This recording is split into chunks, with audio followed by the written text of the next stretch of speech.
Depuis quelques années, on entend ça, les études disent qu'il faut s'entraîner à l'échec musculaire ou du moins très proche de l'échec musculaire pour maximiser les gains. Puis c'est vrai, 100%. C'est ce qui veut dire que tu fasses 5 reps ou 20 reps. Tu sais, des fois, j'ai envoyé des plans cette semaine à un gars, ses nouveaux plans, puis il me disait « Hey, gros, j'ai 20 reps à faire sur cet exercice-là. » Tu sais, c'est tout le temps plus ou moins 20 reps. On s'entend que si tu te rends à 18 ou tu te rends à 22, tant que tu es allé à l'échec, c'est parfait. Mais j'ai dit, Big, 20 reps à l'échec pesant sur le leg press, tu vas en avoir plein ton casque. Ouais, mais c'est pas plus pour coter, non. Ça n'a pas rapport, OK? L'échec musculaire, c'est quoi? C'est que tu peux pas faire une répétition de plus sans que ta technique soit compromise. C'est pas juste un sentiment de brûlure ou de pompe, mais c'est l'incapacité de faire un autre mouvement mécanique réel que tu étais en train de faire. La plupart des gens, ils vont simplement arrêter quand ils voient que ça chauffe un peu ou qu'ils ont chaud un peu. T'sais. Il y a deux types d'échecs. Okay? Il y a l'échec technique, il y a l'échec musculaire total. T'sais. L'échec technique, c'est, exemple, des gens qui me disent « Moi, je veux juste m'entraîner à la maison, j'ai un banc, j'ai des dumbbells, tout. »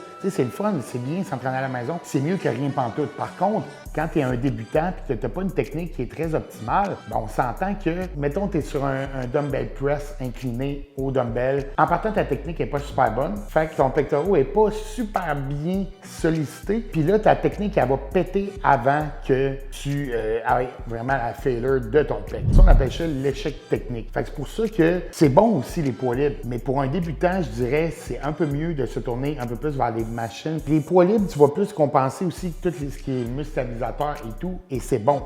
Faut pas les négliger. C'est juste que quand tu es jeune, tu commences à t'entraîner, tu n'as aucun muscle. Donc, le Mind Muscle Connection, il est très difficile à aller chercher. Fait que sur des poids libres, c'est des articulations qui vont manger à la claque. Tu n'as pas de pec, ton pec ne sera pas sollicité. Fait que je dirais, sur les machines, c'est plus facile d'avoir un échec musculaire complet. T'sais. Si tu veux du vrai muscle, apprends à maîtriser le mouvement vraiment de façon optimale pour travailler à la bonne endroit. Après ça, surcharge progressive. On rajoute de la charge tranquillement à ton rythme. De semaine en semaine, ça peut être un petit 5 livres, mais on fait de la surcharge progressive. Quand on est débutant, justement, souvent, on va perdre des années en faisant un peu n'importe quoi dans le gym. Fait que c'est important d'avoir une bonne structure d'entraînement suivie par un professionnel. Fait que si c'est de quoi qui te parle de ça, DM-moi.